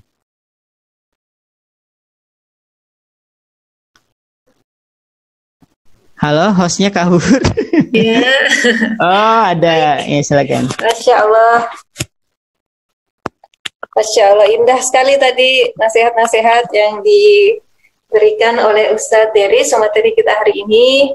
Tadi sudah di-review juga ya, Ustadz. Iya. Jadi beberapa langkah, karena bulan Ramadan kita kali ini rasanya akan berbeda. Insya Allah kalau kita sampai ya di bulan Ramadan, amin. Jadi ya langkah sederhana, yang paling sederhana yang bisa kita lakukan sekarang ya mengecek keimanan. Coba rasanya gimana, apa ayah bunda kita semua bisa sama-sama melakukan langkah sederhana itu. Kita cek keimanan kita, apakah menyambut Ramadan ini rasanya semakin bertambah kesyukuran kita meskipun keadaannya seperti ini, atau sebaliknya. Kemudian tadi juga hal yang tak boleh kita lupakan adalah bertaubat ya, istighfar, banyak-banyak istighfar kepada Allah Subhanahu wa taala, dan minta maaf kepada orang-orang di sekitar kita. Orang tua, pasangan hidup atau anak-anak, dan tetangga-tetangga kita. Iya, baik, selanjutnya Ustadz kita masuk ke sesi pertanyaan. Kita berikan kesempatan buat ayah bunda, sahabat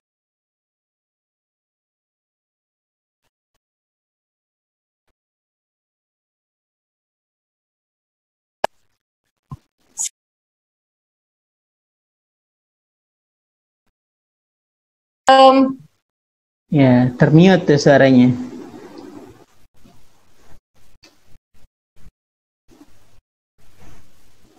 Halo, oke. Ya, sudah kedengaran ya? Dah. Iya, jadi kita masuk ke sesi pertanyaan. Teman-teman, ayah bunda, sahabat mulia yang ingin bertanya, mengajukan pertanyaan, silahkan diketik namanya di chat room, nanti insya Allah akan dicek oleh moderator. Tapi sebelumnya, tadi kita terlewat di awal sesi dokumentasi ya. Jadi kita untuk keperluan dokumentasi, diharap ayah bunda, teman-teman semuanya buat meng-on-kan dulu videonya, insya Allah agar nanti kita bisa share kegiatan ini dan menjaring lebih banyak orang-orang di sekitar kita buat bersama-sama bermajelis ilmu. Silahkan ayah bunda di-on-kan dulu videonya, ditampakkan wajahnya di pagi hari ini. Masya Allah, ada jamaahnya ya? Ya, okay. Masya Allah.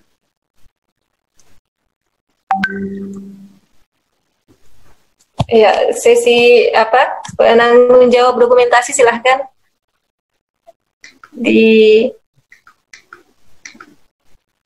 ya. Senyum, 1, 2, 3. Ada gaya barengan kayak ini.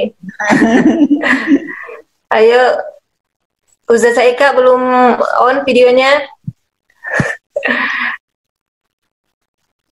Yuparista Wahda, silahkan. Ustaz Happy.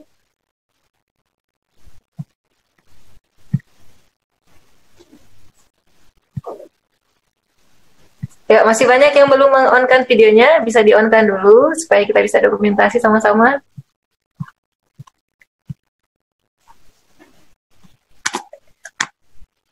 Ya, sambil saya bacakan pertanyaannya Ustadz ya. Ya, silakan. Ini ada pertanyaan pertama, ini dari Amalia Rufaidah. Ustadz, sebelumnya saya mau berterima kasih atas nasihatnya kemarin. Jadi saya lebih bisa lapang memaafkan. Ini mau bertanya, bagaimana menghilangkan sifat riya atau bangga pada diri sendiri dalam hati setelah kita bersedekah? Kita tak ingin perasaan itu, tapi terselip begitu halus. Silahkan Ustaz. Baik, bismillah wassalatu wassalamu ala rasulillah amma ba'd. Pertama yang ingin saya sampaikan adalah syaitan itu datang kepada kita saat melakukan kebaikan itu di 3 tempat. Untuk menguji keikhlasan kita itu di 3 tempat. Ini catat baik-baik dan bisa mudah-mudahan bisa kita jaga dengan baik. Jadi syaitan itu datang kepada kita untuk menggoda, mengganggu keikhlasan kita itu pada 3 tempat. Harapannya adalah setan itu tahu bahwa setiap kebaikan kita itu awalnya untuk Allah. Siapa di antara kita yang sholat, saya pengen dilihat? Nggak ada. Saya pengen sedekah, pengen dilihat. Itu nggak ada rasa-rasanya. Nah, setan itu tahu betul bahwa ketika kita melakukan kebaikan, pahalanya itu 100% dari Allah. Bahkan dilipat gandakan di bulan Ramadan. Tapi ingat, setan itu nggak mau kita mendapatkan kebaikan sebanyak itu. Karena dia nyari teman juga ya kan. Galau juga sendirian nanti di neraka kan. Nggak ada temennya, nggak ada partnernya. Ngapain teriak-teriak sendiri kan gitu. Nah, maka dilakukan oleh syaitan itu datang pada 3 tempat ini. Yang pertama, dia datang pada saat kita berniat untuk melakukan kebaikan. Baru niat aja nih datang. Misalnya nih, ayah bunda pengen bersedekah di bulan Ramadan. Baru niat nih, ya Allah nanti saya di bulan Ramadan mau sedekah. Datang dia, yakin sedekah. Ini loh bulan-bulan sulit. Nah, ya Allah nanti di Ramadan saya mau mewakafkan tanah saya tuh yang di sebelah sana untuk pondok tahfiz. Baru niat, datang dia, yakin. Padahal loh tanah segede gitu, tengah kota, bisa lah dibuat kontrakan. Wah ya, datang aja dia tuh, datang. Ini pas saat kita berniat untuk melakukan kebaikan, dia datang. Digoda, ternyata bismillah, ternyata kita tetap jalan tuh. Kita lakuin deh, saya tetap berbagi makanan. Nah, saat kita berbagi itu, dia datang lagi nih setan. Saat kita mau melakukan sedekah nih, misalnya kita bawa uang nih 50.000, kita mau masukkan ke kotak infak. Datang lagi dia, datang lagi. Makanya kalau ngelihat ada orang yang lama banget di depan kotak infak, ya biarin aja ya. Itu lagi perang, ya, lagi perang batin antara hatinya dengan syaitan. Ini masukin enggak, kayak gitulah ya gambarannya. Nah, karena memang setan datang. Yakin kamu mau masukin infak segede gini, 50.000 loh, ini nggak main-main, yakin gitu ya. Itu setan datang saat kita sedang melakukan kebaikan. Bismillah deh ya Allah, aku masukkan juga tuh ke kotak infak. Jadi uang itu masuk ke kotak infak, masuk. Udah masuk, setan datang lagi. Karena setan datang pada tempat yang ketiga saat kita selesai melakukan kebaikan. Dia datang lagi ke kita. Tujuannya apa? Untuk memuji-muji diri sendiri supaya merasa bangga terhadap kebaikan yang sudah dilakukan. Maka ketika uang itu sudah masuk, yang jumlahnya 50.000 atau 100.000 deh. Misalnya kita datang ke masjid, kita masukkan kotak infak yang kelihatan ada kacanya itu ya. Uang kita masuk, maka setan masuk lagi ke kita, kemudian dengan membisikkan di hati kita, luar biasa. Cuman kamu aja coba lihat tuh kotak infak. Yang merah tuh cuman kamu aja yang masukin. Yang lainnya 2.000, 5.000. Paling gede 50.000. 20.000 misalnya atau 50.000. Kamu loh 100.000. Nah, setan datang tuh bun. Setan datang pada tempat yang ketiga saat kita sudah selesai melakukan kebaikan. Nah, jadi Ustaz gimana Ustaz? Kalau kita sedekah, terus kemudian kita punya perasaan bahagia gitu ya. Punya perasaan bahagia habis sedekah. Apakah itu termasuk riya? Bukan. Kata Nabi SAW, "Idza sa'atka hasanatuka wa sarratka sayyi'atuka fa anta mu'min." Kalau kamu merasa bahagia telah melakukan kebaikan dan kamu merasa bersedih saat kamu selesai melakukan keburukan, maka ketahuilah bahwa engkau adalah seorang yang mukmin. Gitu.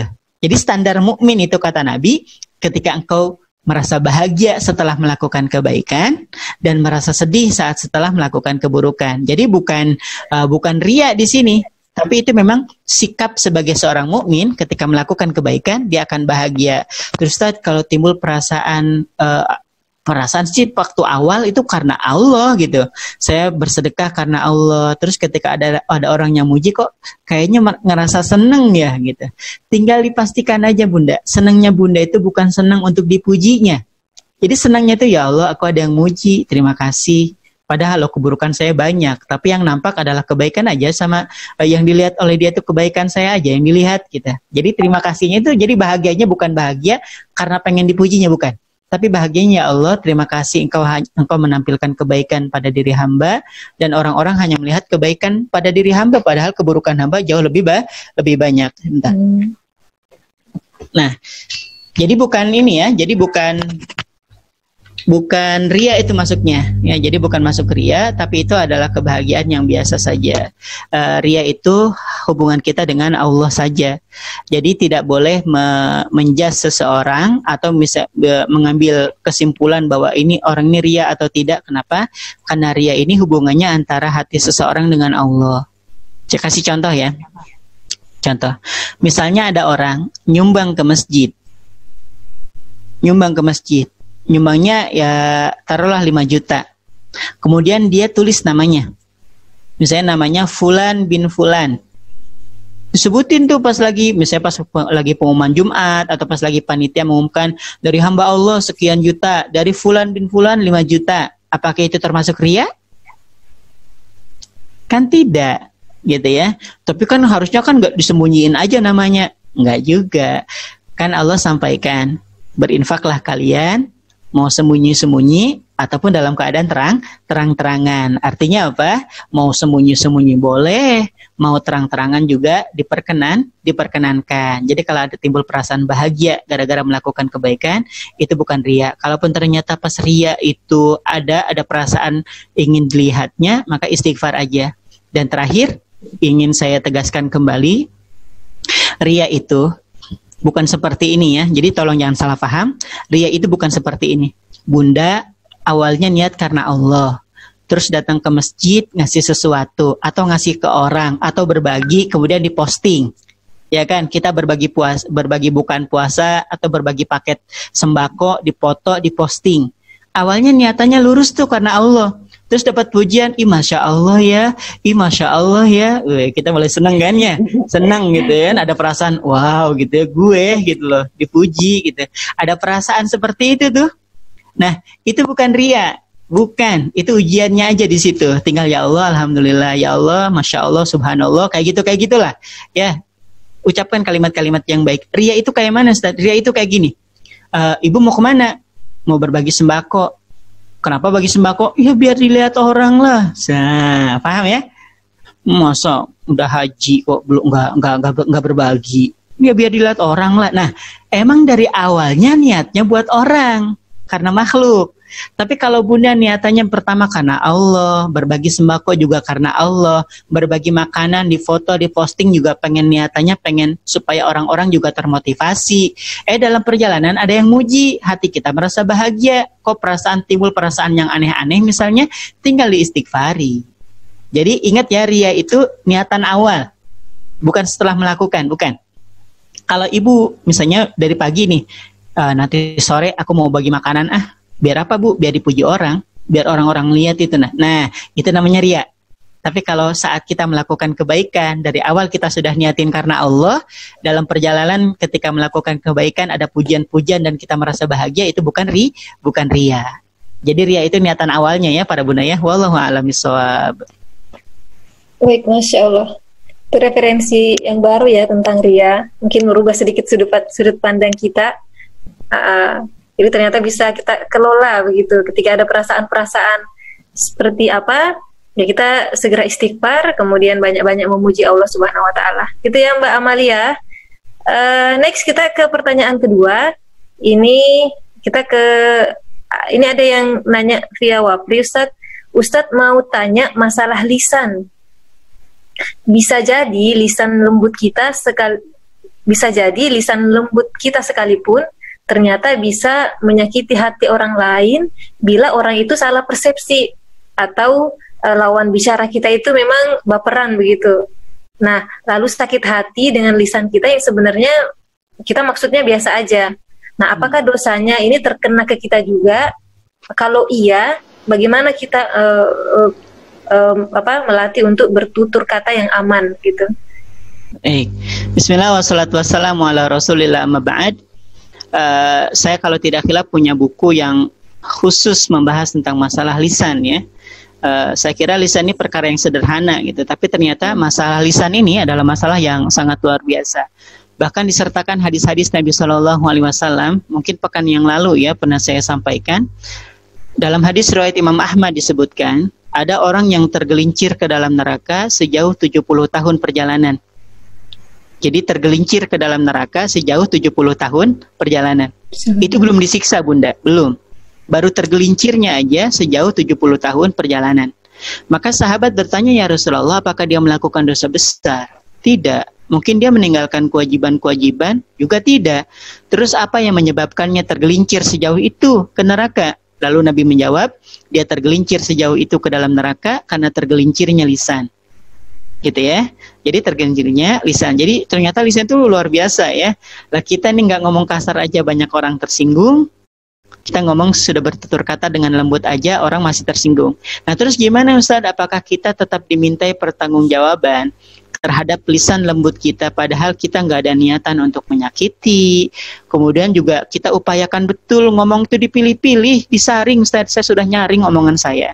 Saya tuh ngerasa nggak ada salah perasaan, tapi kok gini ya? Jangan-jangan ada lisan saya. Nah makanya para Bunda jangan terlalu pusing dengan masalah yang seperti itu. Misalnya lisan kita udah lembut banget nih ngomong, ternyata ada aja yang tersinggung. Nabi SAW mengajarkan kepada kita sebuah doa tentang apa? Ya Allah, ini artinya ya. Ya Allah, ampuni saya, maafkan kesalahan-kesalahan saya, baik yang saya ketahui ataupun yang tidak saya ketahui. Gitu. Jadi misalnya ngerasa Ustaz, saya tuh perasaan gak punya salah sama dia, kenapa dia diemin saya gitu ya, kan ada tuh kita kadang baper sendiri gitu ya, ini apa sih orang ini maunya, saya lo gak perasaan ngomong juga bagus, kenapa ya, celetuk ada yang ngomong ke kita, itu loh kamu dulu pernah ngomong kayak gitu, ya Allah itu loh bukan buat dia misalnya ya Allah itu loh saya ngomong perasaan biasa aja, saya nggak ada niat nyinggung, saya juga ngomongnya baik-baik, nggak ada perasaan dalam hati itu kesel apa. Nah, maka langsung aja minta ampun sama Allah. Kalau ternyata dia merasa tersinggung, minta maaf deh. Minta maaf, terus kemudian sambil kita selalu berdoa kepada Allah, ya Allah, aku meminta ampun kepada Engkau. Ya Allah, aku minta maaf kepada Engkau atas kesalahan yang aku ketahui dan yang tidak aku ketahui. Seperti itu. Jadi kalau kita dalam bertutur kata, ada orang yang tersinggung, namanya juga manusia. Dan kita nih, ayah bunda yang dirahmati Allah, saya teringat betul pesannya Buya Yahya ya. Buya Yahya menyampaikan, kita menginginkan orang lain itu nggak berbuat salah, itu salah. Gitu. Saya ulang ya. Saat kita mengharapkan orang lain itu tidak berbuat salah, itu kita salah sebenarnya. Paham? Jadi kalau ada keinginan dalam hati kita semua orang tuh benar aja, lurus aja semuanya, itu kita yang salah. Gitu. Jadi kalau ada perasaan ketersinggungan, terus kemudian ada perasaan tidak nyaman, namanya juga manusia. Kita lo berhubungan sama manusia, bukan golongan malaikat kan? Iya, kita ini ngobrol justru kalau ada teman itu lurus aja, ngomongnya aja nggak pernah nyakitin, terus diajak gosip nggak mau, diajak melakukan keburukan nggak mau, istighfar aja kemana-mana. Jangan-jangan naik kelas dia, naik kelas dari kalangan manusia ke golongan para malaikat ya, seperti itu ya. Wallahu a'lam bishawab. Ya, Masya Allah. Syukron jawabannya Ustadz. Kita lanjut ke pertanyaan selanjutnya. Ini masih pertanyaan via Waprian ini Ustadz. Dan ini rasanya banyak dialami nih Ustadz sama banyak orang tua maupun guru di sekolah. Bagaimana kita sebagai orang tua atau guru agar bisa melapangkan hati kita supaya tidak mudah sakit hati atau baperan terhadap lisan anak atau anak didik kita. Ustadz.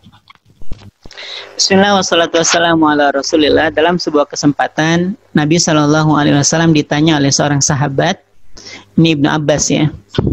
Ada seorang sahabat bertanya kepada Nabi SAW, menyampaikan tentang bagaimana cara untuk kita tentunya. Ya Rasulullah, bagaimana hati ini bisa lapang dengan ucapan-ucapan yang tidak sesuai, gitu. Kan ucapan ini kadang-kadang ucapannya nggak sesuai. Terus kemudian ada ucapan-ucapan yang membuat hati kita tersinggung. Maka intisari dari jawaban Nabi SAW tadi saya sarikan seperti ini. Ada kalanya hati kita ini perlu dilatih dengan sesuatu yang tidak menyenangkan. Jadi kita ini sudah terbiasa dengan kalimat-kalimat yang selaras dengan pemikiran kita. Coba jawab jujur deh. Kita ini senang dicaci atau senang dipuji? Senang dipuji. Senang dipuji, siapapun kita. Jadi Ustaz, saya mah alhamdulillah nggak suka dipuji. Caci saya Ustaz, caci Ustaz gitu. Nggak ada gitu. Fitrahnya manusia suka dengan yang baik-baik. Ya kan? Fitrahnya manusia suka dengan yang baik-baik, dengan pujian, dengan sanjungan. Nah, itu yang berkesesuaian dengan hati kita. Dan kita harus bisa melatih hati kita ini untuk bisa menerima sesuatu yang tidak sesuai dengan hati kita. Kenapa? Karena kita terlampau sering mendapatkan kalimat-kalimat, sikap yang sesuai dengan hati kita. Dapat pujian, senang, dapat sanjungan, bahagia, dapat hadiah, gembira gitu ya. Tapi ketika ada ucapan yang gak sesuai dengan hati kita, sakit hati, baper, gak makan, gak minum, gak nafas, wafat namanya ya. Gitu. Jadi kita ini terlampau sering untuk apa? Untuk terbiasa dengan kalimat-kalimat yang sesuai dengan nafsunya kita. Makanya kalau mengutip pernyataan Agim gitu ya, mengutip pernyataan Agim itu beliau sampaikan, hati kita ini, syahwat ini lebih senang dengan sesuatu yang sifatnya itu membahagiakan. Pokoknya yang senang-senang itu identik dengan syahwat deh pokoknya, dengan nafsu kayak pujian gitu ya. Tapi kita jarang bisa menikmati cacian gitu. Padahal pujian dan cacian itu sama-sama mematikan. Dengan pujian orang bisa mati, dengan cacian juga ketika tidak bisa mengelolanya bisa jadi mati juga gitu. Kedua-duanya adalah ujian. Dan ingat di pertemuan sebelumnya saya sampaikan, orang itu akan lebih mudah lolos ketika mendapati ujian yang tidak menyenangkan. Diuji rasa sakit, banyak istighfarnya. Benar nggak? Iya kan? Diuji dengan rasa yang membuat tidak nyaman, hati gelisah, makin dekat sama Allah. Tapi ketika diberikan ujian rasa lapang, kebahagiaan, rizki yang melimpah, jarang ada orang yang syukurnya maksimal. Tapi kalau diuji dengan sesuatu yang butuh kesabaran, orang bisa sabar dengan maksimal. Nah, maka kembali lagi ke pertanyaan tadi, gimana caranya biar hati ini terasa lapang? Posisikan aja diri kita ini dari Saripati hadis tadi ya, posisikan saja setelah yang pertama, melatih hati untuk terbiasa menerima sesuatu yang tidak berkesesuaian dengan keinginan hati. Ini yang pertama. Jadi latih hati kita untuk apa? Untuk bisa menerima sesuatu yang tidak berkesesuaian dengan hati kita. Yang biasa dapat pujian, dapat cacian. Nah, biasakan untuk menerima dulu, penerimaan. Nah, kemudian yang kedua, saat ada ucapan yang kurang menyenangkan, baik dari anak didik atau anak sendiri atau dari orang tua anak didik gitu ya. Nah, dari orang tua anak didik, gimana cara biar kita bisa melapangkan hati? Maka posisikan ucapan-ucapan yang buruk tadi, yang kita anggap buruk tadi ya, ucapan-ucapan yang buruk yang tidak menyenangkan hati kita, posisikan itu sebagai nasihat. Sebagai nasihat. Ya, sebagai nasihat. Karena tidak ada yang sampai ke telinga kita itu kecuali atas izin Allah. Dan saya ingin menyederhanakan jawaban ini dengan sebuah perumpamaan. Suara pujian, cacian, hinaan, sanjungan dengan ember jatuh itu sama. Saya ulangi ya. Pujian, cacian, sanjungan, hinaan dengan ember jatuh sama. Apa persamaannya? Sama-sama suara yang diizinkan oleh Allah sampai ke telinga kita. Paham ya? Iya, semuanya sama aja suara, tinggal kita mengelolanya. Kita dapat suara ember jatuh, astagfirullahaladzim gitu ya, karena kaget. Dan sama halnya dengan ada pujian nyangkut ke telinga kita, masya Allah. Ada cacian yang sampai ke telinga kita, subhanallah gitu ya. Sama aja, semuanya adalah suara, sama suara yang Allah izinkan untuk hinggap, untuk sampai ke telinga kita. Terus apa harus kita lakukan? Posisikan itu semuanya adalah sebagai nasihat. Ustadz, tapi nasihatnya nggak sesuai dengan kita, Ustadz gitu. Misalnya itu kan sebenarnya nasihat itu bukan buat saya, Ustadz. Loh, tidak ada nasihat yang tidak baik. Contoh nih, kita orangnya disiplin. Dapat nasihat dari orang tua. Coba jadi guru itu yang disiplin. Baper kitanya. Sakit hati. Ya Allah. Nasihat disiplin loh. Paham ya? Kita, Ustaz, saya kan udah disiplin, Ustaz. Kok dia tega-teganya bilang saya harus disiplin? Emang ada masalah dengan nasihat disiplinnya? Ada nggak masalahnya? Nggak ada kan? Nggak ada. Nah, terus kita ini orangnya sabar. Kita udah sabar banget nih ngadepin anak didik, ngadepin omongannya orang tua anak didik. Udah sabar banget nih. Ada nasihat lagi nyampe ke kita. Coba Bu, kalau jadi guru tuh lebih sabar gitu ya. Terus kita tersinggung. Saya kurang sabar apa Ustadz? Misalnya ya. Loh, nasihat sabar loh. Apa masalahnya dengan kita? Nah berarti nih, kalau ada nasihat yang tidak berkesesuaian dengan hati, kemudian kita menolak nasihat-nasihat itu, sebagaimana di pertemuan yang lalu, jangan-jangan kita merasa direndahkan karena kita merasa tinggi. Kita ya Allah kok saya direndahin, ya karena kita merasa tinggi. Kita kok ya Allah kok saya dihinakan kayak gini lah, karena kita merasa mulia. Gitu ya. Jadi pesan saya kepada para bunda dan kepada para penanya tadi yang bertanya tadi ya, bagaimana caranya? Yang pertama, ingat belajar untuk bisa menerima sesuatu yang tidak berkesesuaian dengan hati, dengan inginnya hati. Yang kedua, yang kita lakukan adalah memposisikan bahwa nasihat, ucapan yang tadi yang tidak berkesesuaian itu sebagai sebuah nasihat. Dan yang terakhir, ingat pujian, cacian, hinaan, sanjungan dengan ember jatuh sama. Sama-sama suara yang diperkenankan oleh Allah untuk sampai kepada telinga kita. Tinggal kita bagaimana mengelolanya dengan baik. Ya seperti maafkanlah ya, dimaafkan kalau ada ucapan seperti itu. Wallahu a'lam bishawab. Iya, Masya Allah. Jadi membiasakan diri untuk menerima hal-hal yang tidak sesuai dengan keinginan kita. Kemudian hinaan, pujian, cacian, dan ember jatuh itu sama. Salah satu tips ya supaya mungkin kita jadi lebih lapang untuk banyak hal yang harus kita terima di kehidupan kita sehari-hari. Jazakallah Ustadz atas jawabannya atas pertanyaan tadi. Ini pertanyaan terakhir insya Allah dari sisi anaknya. Kalau tadi dari sisi orang tua, ini dari sisi anak. Assalamualaikum warahmatullahi wabarakatuh Ustadz. Sebagai anak, kan kadang anak punya perbedaan pendapat dengan orang tua. Tapi orang tua nggak mau dengar juga pendapat anaknya dan tetap memaksakan kehendaknya. Apakah orang tua berdosa kepada anak kalau situasinya begini? Silahkan Ustadz. Bismillah wassalatu wassalamu ala rasulillah amma ba'd. Ini saya pernah sampaikan materi ini tentang saat orang tua dan anak berbeda pendapat ya. Saya akan ulang sedikit karena itu pembahasannya yang sangat panjang ya, karena menimbang dari sisi apakah ini perkara yang wajib, yang sunnah, yang mubah, yang haram, itu kan jadi ini secara umum aja ya. Secara umum perbedaan pendapat antara anak dan orang tua. Maka yang perlu diingat, yang kita sedang perselisihkan ini perkara apa dulu? Perkara yang wajibkah, perkara yang haramkah, yang sunnahkah, gitu ya. Jadi dijelaskan dulu. Jadi dipetakan dulu, kita ini sedang berselisih pendapat atas hal-hal yang sifatnya wajib, sunnah, atau apa. Jangan-jangan kita berselisih pendapat atas sesuatu yang hukumnya mubah. Boleh.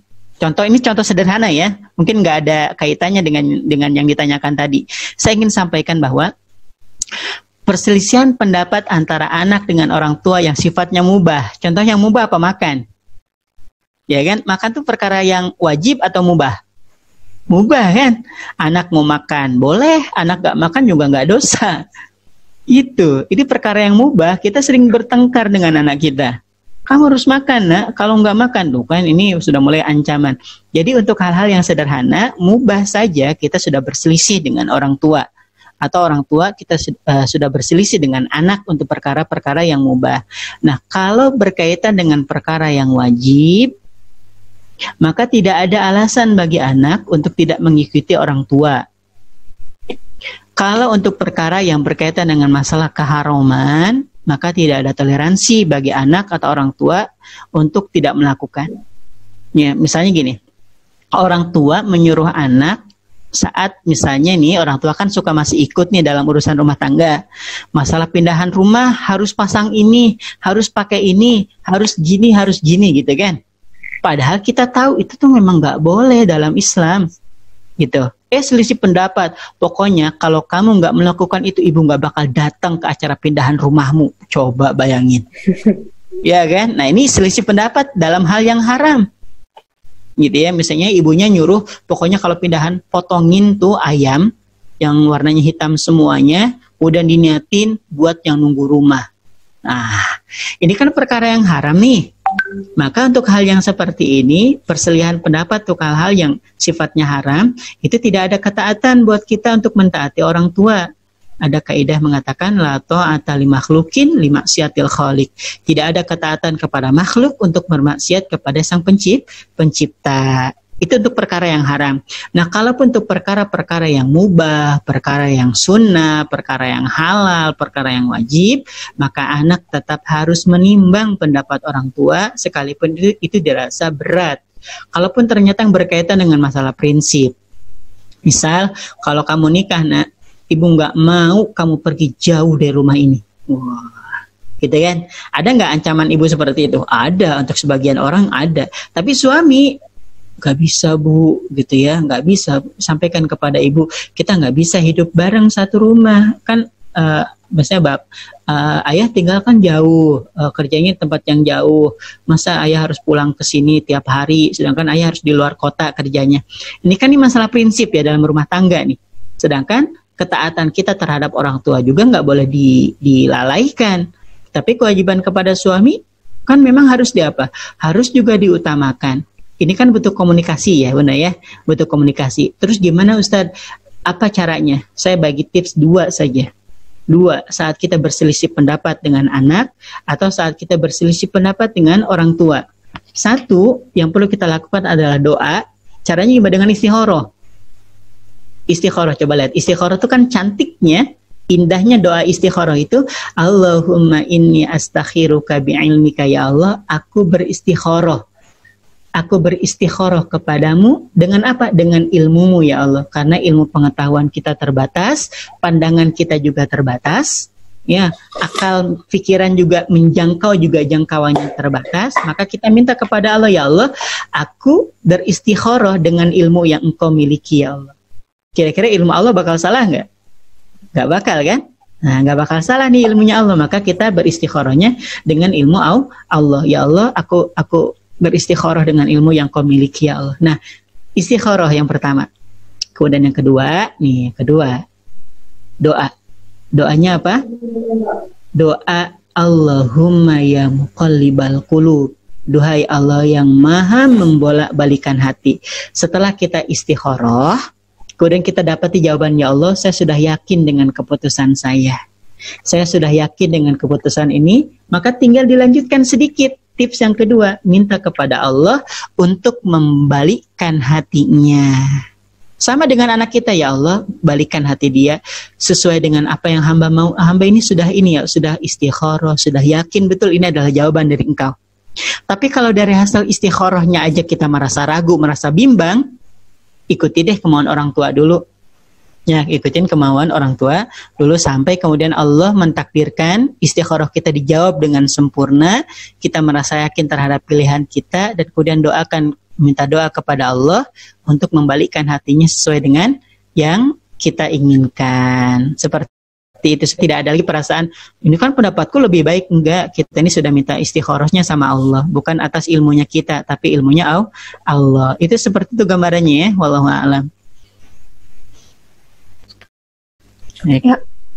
Oh, itu ada Ustadz Hatta. Assalamualaikum warahmatullahi wabarakatuh. Ustadz Hatta, guru saya ini. Mohon izin. Insyaallah. Ya, seperti itu ya Mbak Kina. Penanya terakhir tadi. Mudah-mudahan terjawab pertanyaannya. Ya, alhamdulillahirabbil alamin. Ini kita sampai ke sesi akhir, Ustadz. Alhamdulillah tadi sudah ada 4 pertanyaan dan semuanya sudah dijawab. Mudah-mudahan setelah kelas ini nanti para peserta, ayah bunda, kita semua bisa sama-sama langsung mengamalkan ya.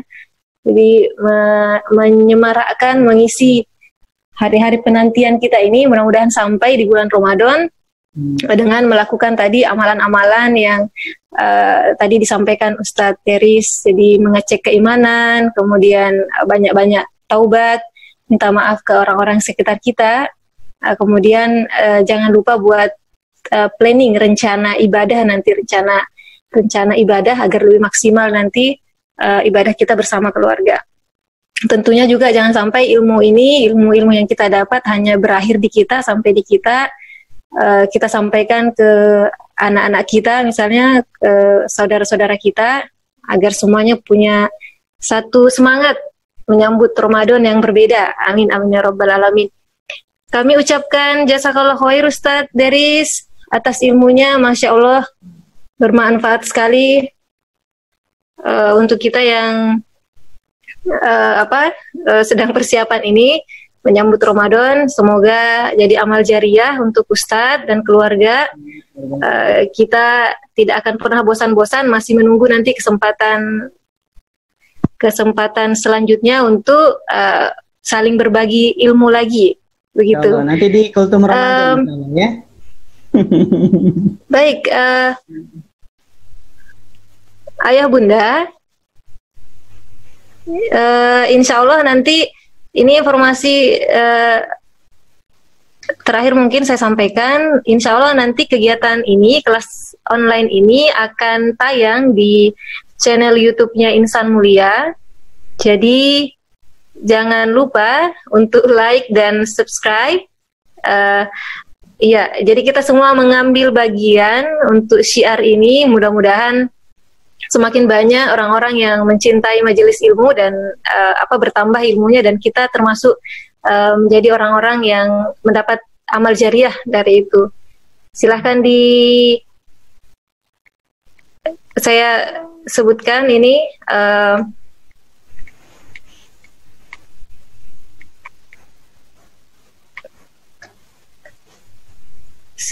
Nanti silahkan di like dan subscribe. Ada IG-nya Insan Mulia Balikpapan, ada FB-nya juga Insan Mulia BPN, kemudian YouTube-nya tinggal diklik SIT Insan Mulia Balikpapan. Kita nonton bareng lagi nanti tayangan ulangnya. Gitu ya. Alhamdulillahirabbil alamin. Kita tutup kelas kajian online kita hari ini. Mudah-mudahan barokah untuk kita semua.